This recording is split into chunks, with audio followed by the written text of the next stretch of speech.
Well, the trailer is still wet and drying off. I can't do anything, obviously. I can't even sand it or scratch the rust off while it's wet. I have another project I'm working on. Look at the standing water on this new paint. It's discoloring it. But the wrinkles and all that junk won't matter once I get the frame underneath the house.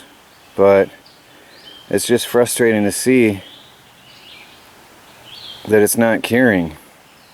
So I went on a late night shopping expedition last night to Walmart, and I'm done with this oil-based paint that isn't curing. I did this on Saturday, this part, and it's still wet. I had paint in my hands yesterday when we were moving this trailer around. So forget it, I'm done with that. I bought some automotive sandable primer and some spray-on black spray paint, which I'll do the rest of this with. I just want to get it done and get the house built. So while I'm waiting for this to dry, I've brought over my workbench, cleaned it off and brought it over. I've taken my door off the top of the pile over here so it can air dry. There was some moisture down here a little bit. And I've got my boards uncovered. Now what I'm going to do, as you can see, the 10-foot board is a little over 10 feet. They all vary in length and the ends are not square. So I have to see if I have a square. Now that I'm thinking of it, I'm not even sure if I can find one right now. I had a dollar store piece of garbage thing that obviously is not useful for anything. I didn't make a single square cut on my porch last year at all with that dollar store one. But that was not as important, and that was a temporary structure. This is important and going to be a long-lasting permanent structure. So right now what I want to do is dig out my square and pre-cut all these boards, because obviously a 10-foot width means I have to take the width of each 2x8 off the ends of the floor frame. So I'll have to trim these down a little bit to get my 10-foot width that I'm going to have. Speaking of 10-foot width, I see there's a lot of comments still about, questions I should say, about whether I'm going to be road legal. No, I won't be able to drive this myself. I have covered that, but I think what I'm going to do is add this to my webpage, the Off-Grid Project, so that people have an overview and can better see what's going on. I will not be able to drive this down the road myself. I'll have to have professional haulers do it for me. But I'm sorry, I'm shaking. I got mosquitoes all over me. So hopefully that'll clear that up for you a little bit. I want to go with a 10-foot width for a little bit more space. I mean, if you look at this, it's not really that much. It's not that much space, 10 feet. It's very small looking, especially on the ground. 8 foot is even really small. So I'm going to go with that. And yeah, so they'll tow it for me. But that's how I did. That camper got hauled around by a professional towing service anyway because I didn't have the proper hitch in my truck. So whatever. Alright, well, let me get going here. I'm letting this stuff air out a little bit today because of all the intense rains. And they are claiming for rain again this afternoon, so I have to hurry up. So I've got my board up here on my workbench. And I found a square. It's the best square I have. And what I'm doing right now is just checking the ends for square. This is a really good square cut. So I've actually checked both of the ends on this, but I just wanted to show you what I'm doing. If one of these was off really bad, then that would be the end I'll have to cut off short. Now, since this is actually an exceptional board. My board is very clean and both ends are very good. There's no splits. I would be cutting off whichever end is split or looks bad. And since they both look pretty good, then this end is going to be the victim. I just pick one at random. So I'm going to check my measurements and then I'll be back here in a minute to mark this.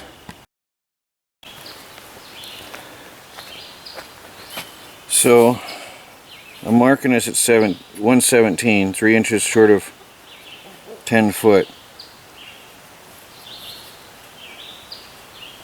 Now what I do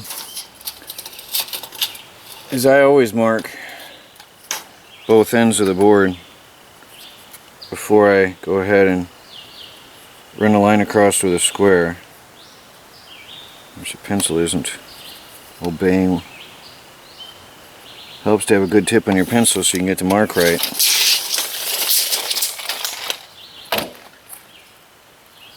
Now, I'm going to run my square along here. Get this over on the table more.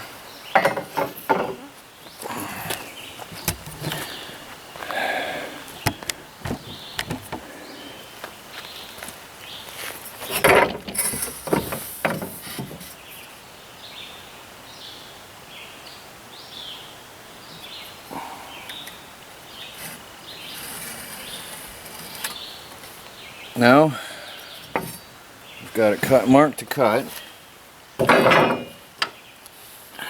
Go get my saw and cut that off, and I've got one board ready to go. Now, here's a disclaimer. I am not an expert. I am not an expert in carpentry or construction. I'm just showing you as I build my tiny house on wheels. So, please enjoy. And if I mess up severely, forgive me. Now I'm going to cut just to the outside edge of this. You don't want to cut right on the line, because then you're actually cutting off a little chunk of the line of the wood itself that you want to keep. So I'm just going to line this up on the outside edge of the cut of the line, I should say.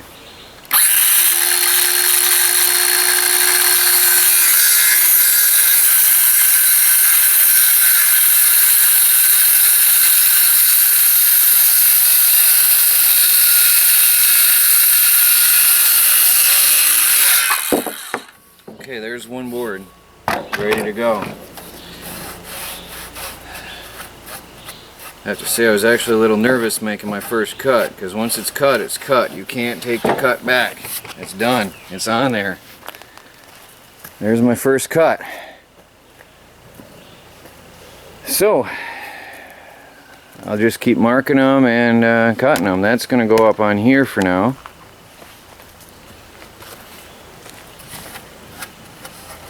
Actually, just want to double check my work. Did I do a good job? Nice square cut. That's what I want to see. Alright. Double check my measurements, because once I get rolling here, this is going to go fast, and if you make one mistake, I'd really hate to keep on going. Alright, 117 inches. Because a 2x6 is not 2x6. It's 1.5 inches by just under 5.5. So 2x6s is 3 inches. Take 3 inches off the board, and that is a floor joist, which is just going to stack over here for now, out of my way. And I'm going to carry on and cut all these. Prep all my floor joists.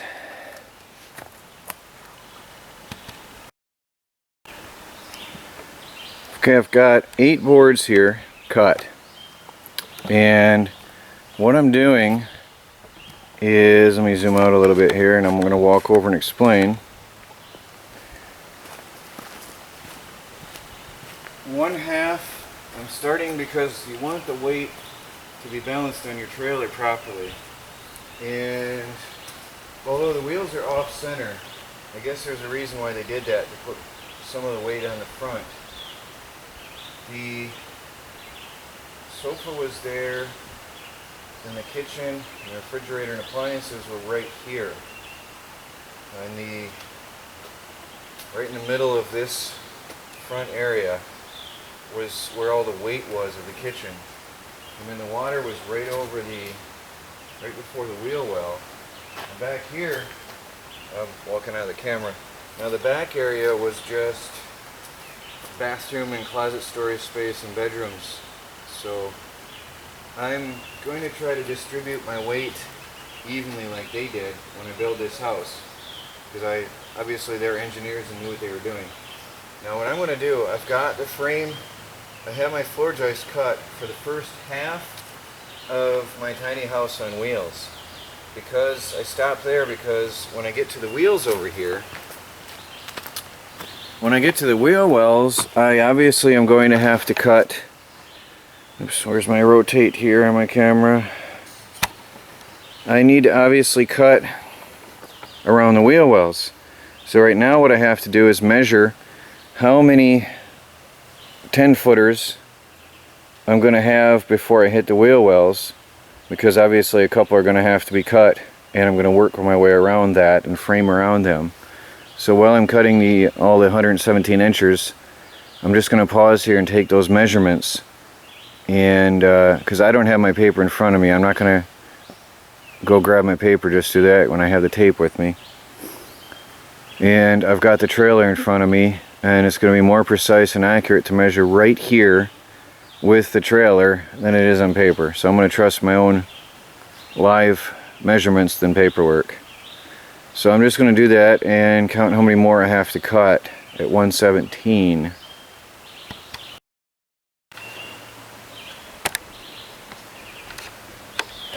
Actually, I can leave the camera on for that, I guess. Might as well show you what I'm doing. So the front half of the trailer ends right about here. I can double check that because I've got this beam is sitting right there. And I want to measure out 12 feet. 12 feet ends right here. Just an inch before this piece right here. So there's 12 feet.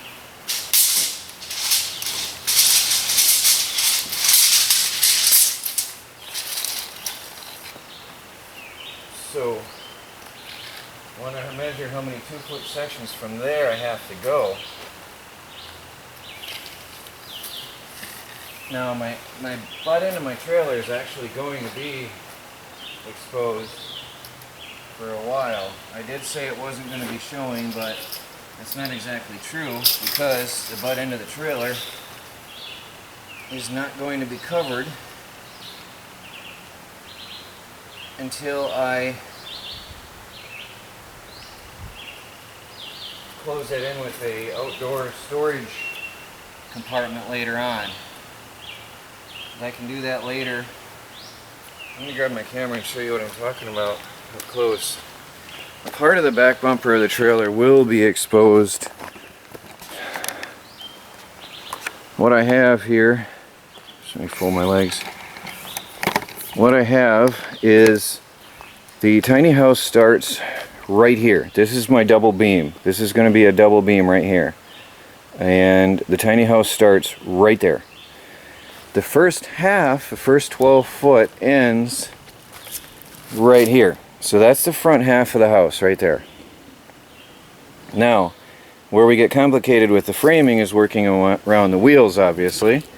Because around here I'm going to have to modify and cut the floor joists to fit around them. Now, since this is only going to be a 24-foot house, I'm going to have roughly 2 feet hanging out the back that I won't have covered by the house. I could go with 26 feet long, but that would cost a lot more, require odd.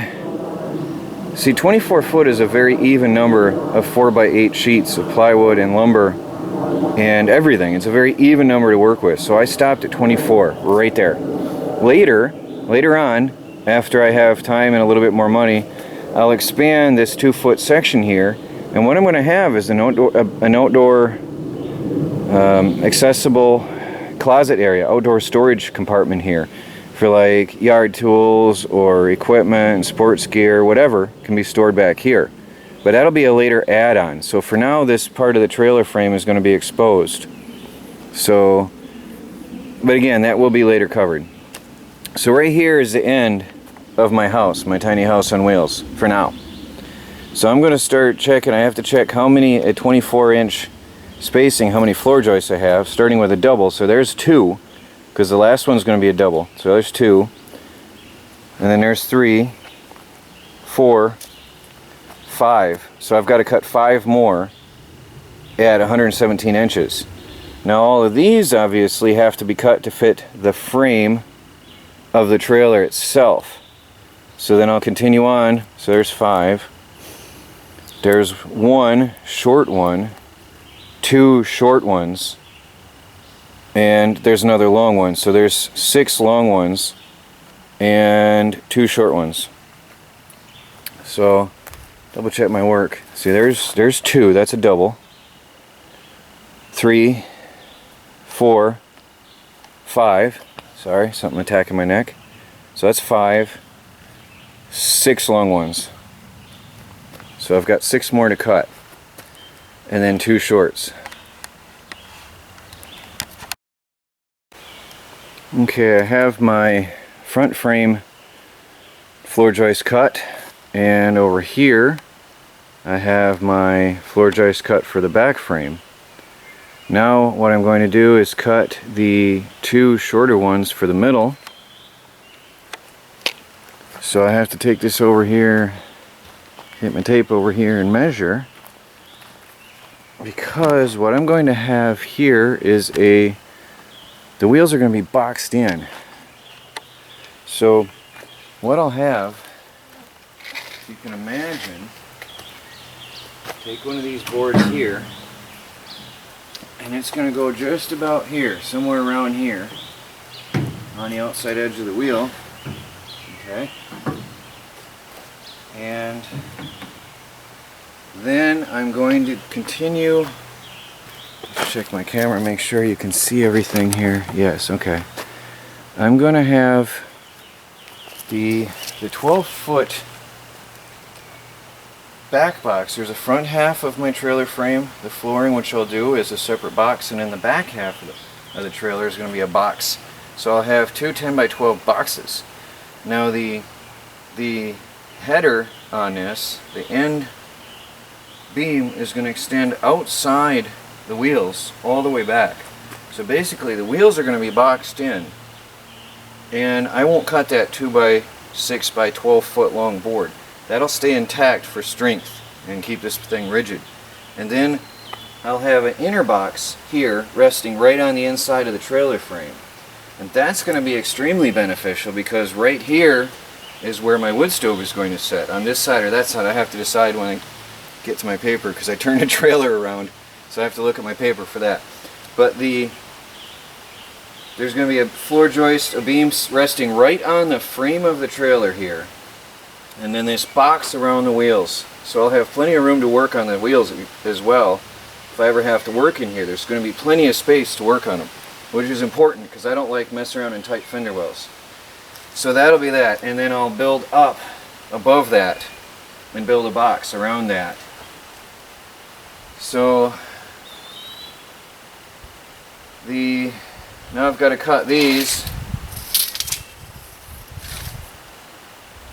So it's literally going to be a frame this large. So this is 67 inches. This is 5'7" to be exact. So the frame is 5'7", 67 inches. Now I want to cut my joists, these 2, 3 inches short, obviously, because I'm going to have mosquitoes and bugs and stuff. I'm going to have a 2x6 resting on this frame. So I'm looking at 64 inches, 5, 6, 7. So my center boards, my 2 short boards, are only going to be 64 inches long each. Okay. Now, hopefully, if this works out right, I'll have enough wood. I think, yes, I'm going to have enough wood off each beam that I cut to form the inner part of this box. 5 foot. Nope, it's going to be too short. I'll have to buy a couple more 2x6 by 10s to complete that properly. I miscalculated. I bought 1 extra, but I didn't count on this being 5.5 foot wide here. Well, I'll have to double check once I get the frame down. I might have to buy a couple more 2x6s. to finish framing this box. So 64 inches, 5, 6, 7. Because that is going to put me at the inside of this. Actually, it's not precise. I want to go on the inside of this.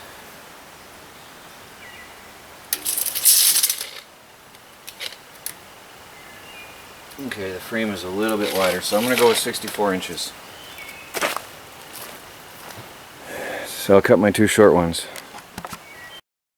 I had to move my camera to show you how I'm going to do this one.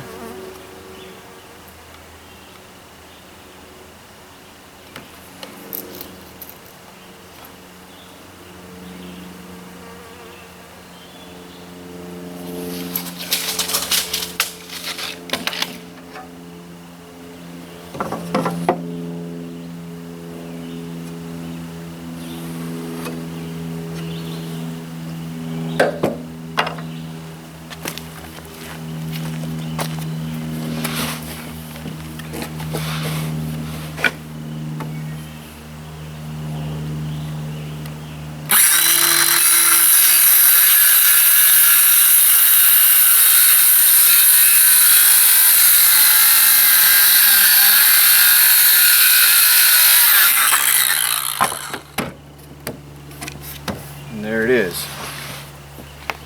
Now, let me turn you around. I've already got one cut.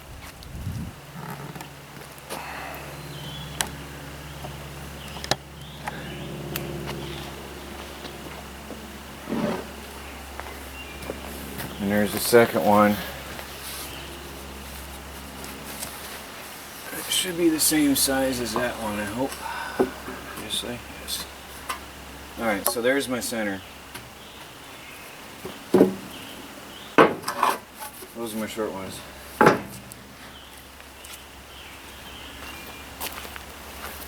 So I'll finish the last piece that'll go in here once I'm building the back half of the trailer frame, or the house frame, I should say. But for now, I'm gonna take all this wood and put it aside because I've done all my cutting, and now it's time to finish preparing this trailer frame for my tiny house, which means getting out the grinder and the generator again, grinding off all that rust, and then painting. This time I've got spray primer and spray paint, and I'm going to primer and paint this properly now, and then I can build my house frame as long as the rain holds off today.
To it, but I'm taking off all these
old air compressor, so it's struggling to do the job for me, but it's doing it.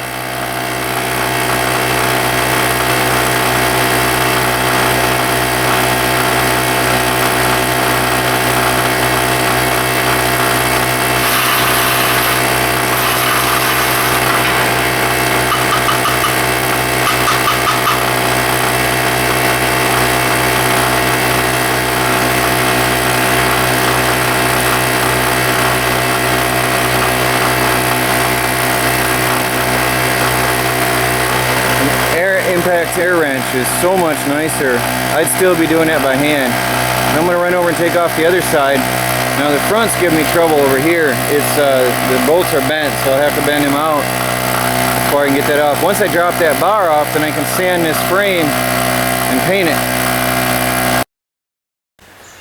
Well, I have sanded off this whole side, just the outer and upper edges of this beam all the way back to where I left off painting with the oil.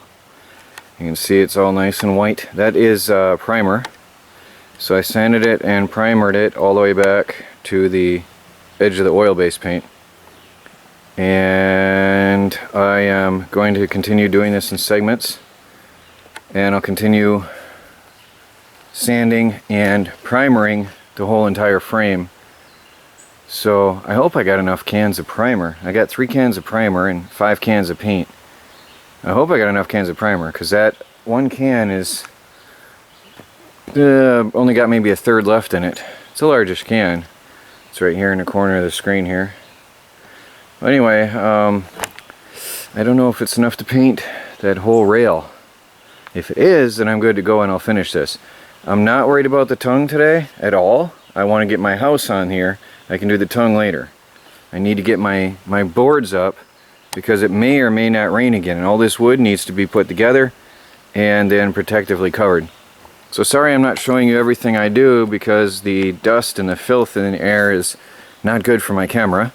So please forgive me, but I'm not going to be showing you as I do the rest of this. And if you want to see me sanding my trailer, you can go back and watch the previous video. So I'm going to keep working. Well, it's primered.